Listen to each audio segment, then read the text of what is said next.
Welcome back to Dollar Tree Dinners. Today we're going to be making a breakfast prep. I have had this idea of doing a preppable McGriddle for a while now, and so this is going to be a $5 breakfast, and the idea behind this is that you can make it and freeze it or make it and eat it throughout the work week and just have a quick grab and go breakfast option that's similar to a McDonald's McGriddle.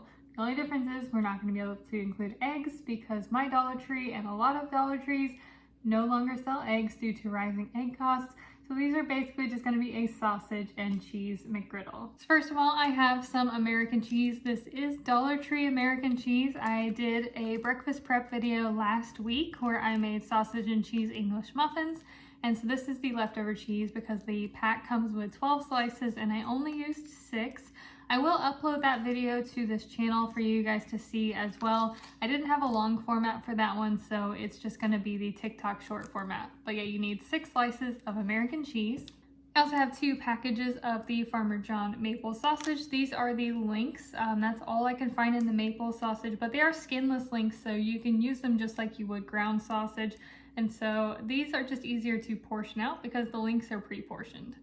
And last thing is some pancake mix. I'm using the Hungry Jack pancake mix. This is a new product that I found at Dollar Tree recently, and it's a lot better than the other pancake mix that they used to sell. My only real debate right now is how I intend to make these because I've had a couple of different ideas about how I want to go about doing this.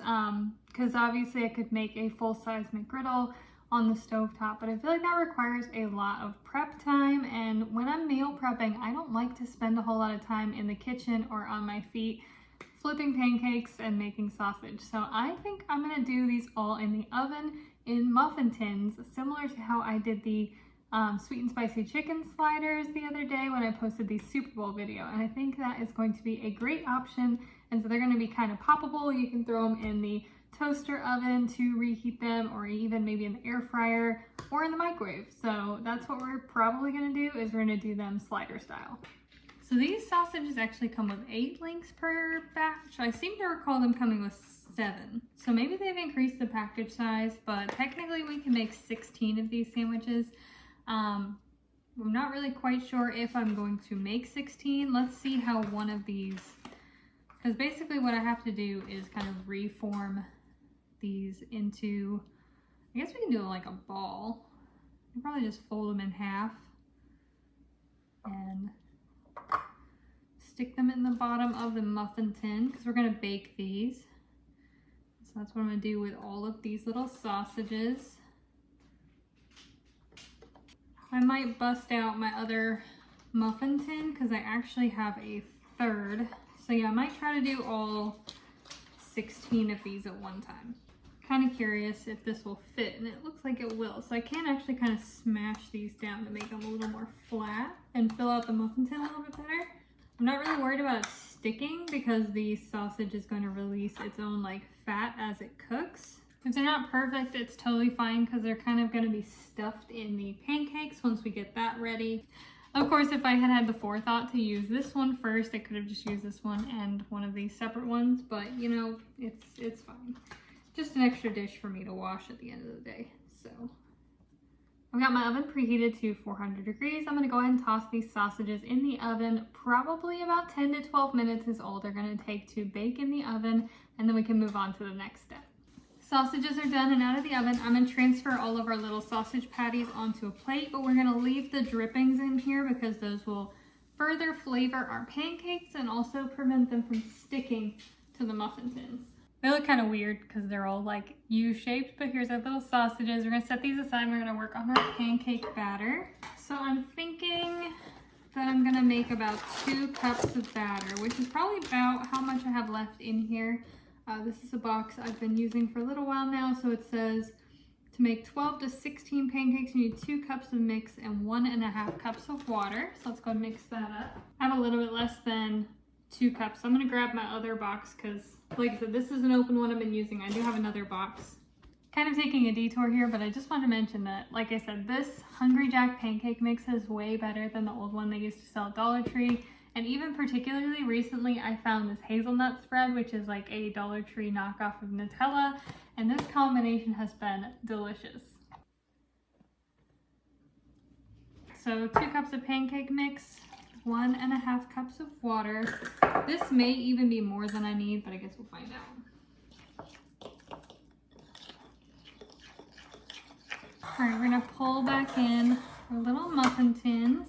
Same ones that we cooked the sausage in, same everything. I'm gonna go ahead and just swirl around this sausage drippings just to make sure that the sides and everything are coated, because this is going to be what keeps our pancakes from sticking, but we'll also get that nice maple flavor from the sausages infused into the pancakes, and it will be delicious. So in each of these cups, I'm just going to put a little bit of pancake batter into the bottom, about 1/8 of a cup. So I have a 1/4 of a cup measuring cup here, and I'm only filling it up about half, maybe even 1/3 of the way. I just want enough. I don't want these to be too pancakey. And then we can go ahead and dunk our little sausage on top of each of those.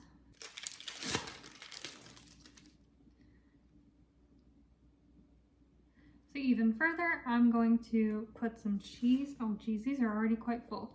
I think I put too much pancake batter, but I guess we'll see once all is said and done. So I'm taking a slice of cheese and folding in half, and then half again, so that each of these muffins is going to get about half a slice of cheese.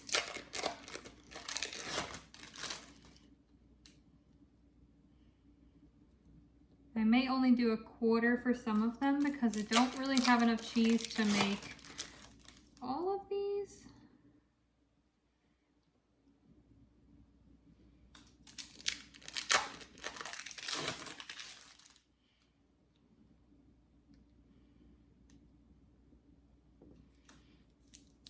Yeah, actually, so for some of these, I'm only going to do 1/4.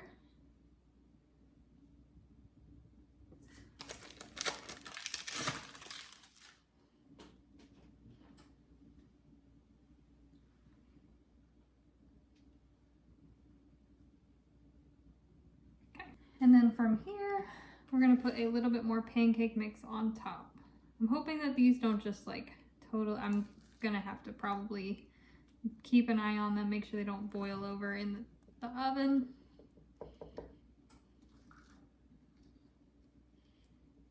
And it turns out I do need a smidge more pancake batter, so I'm probably just gonna make like another 1/2 cup or so. That looks like a good consistency for eyeballing it, and we can make our last 4 with that. Still have my oven preheated. I'm gonna go ahead and pop all of these in the oven, I think in 15 minutes, and we'll keep an eye on it. Still 400 degrees, so 15 minutes, and I'll check back in. All right, 15 minutes on the dot, and these are ready. Actually didn't spill out quite nearly as much as I thought they would. I thought they were definitely too full, but they seem to have kind of risen and stayed in their little compartments. The good thing about these aluminum, these are from Dollar Tree. They cool down very quickly because they're aluminum, so they don't really hold heat. They're still a little warm, but it's not bad. But I think that these should unmold really easy because they had a good bit of that sausage grease, and yep. Oh. I actually I hate the word grease. Sausage drippings. I can't stand the word grease, but yeah, they had a good bit of sausage drippings, so they didn't stick to the muffin tin at all. These are perfect.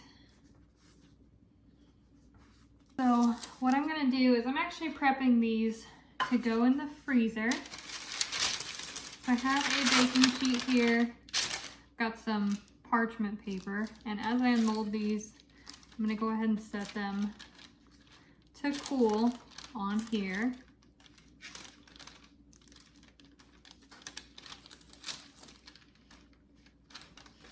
That one's really pretty, so I'm gonna set that aside for the taste test. I'm gonna set aside a couple of pretty ones. Here are all of our little McGriddle muffins, basically, and we're gonna set these aside. They're gonna cool completely to room temperature before we put them in the freezer. But we have to try one and see how that turns out. First thing I want to do is cut into it and see what it looks like on the inside. I'm going to call these McGriddle muffins. I think that's an applicable name.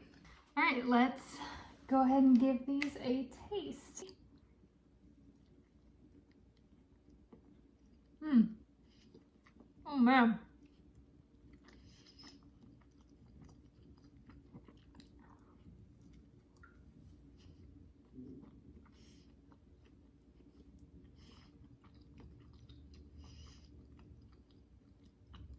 This is actually like the perfect amount of sweet and savory. Like the pancake is just ever so slightly sweet.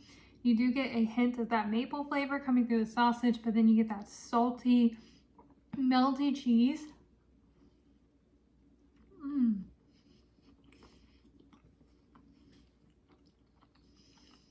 These are good. I'm excited to have these in the freezer. I am gonna go ahead and let these cool to room temperature, and then I'm gonna stick them in the freezer. I'm gonna talk about how to store them in the freezer, and then we're gonna talk about some reheating options as well. So these have been in the freezer for about an hour, and they're semi-frozen but not fully frozen, but we can go ahead and transfer them into freezer bags. So I'm gonna go ahead and get started on that. And if you wanna get some of the air out, you can use a straw, which is what I'm gonna do here.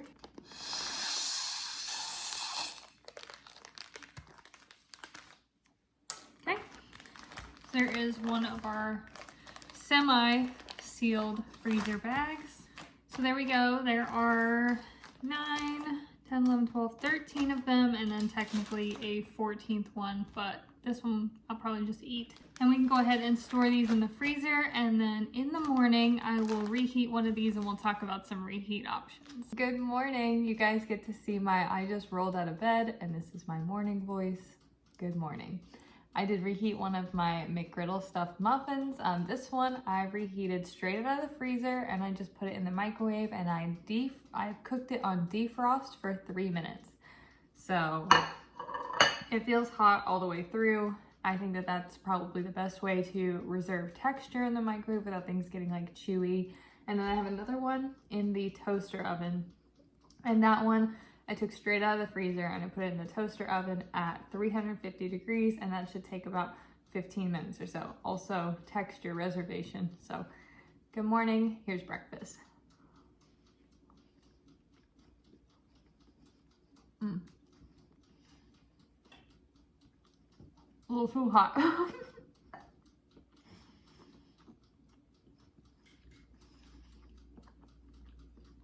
This is such a perfect make-ahead breakfast, so definitely recommend this one.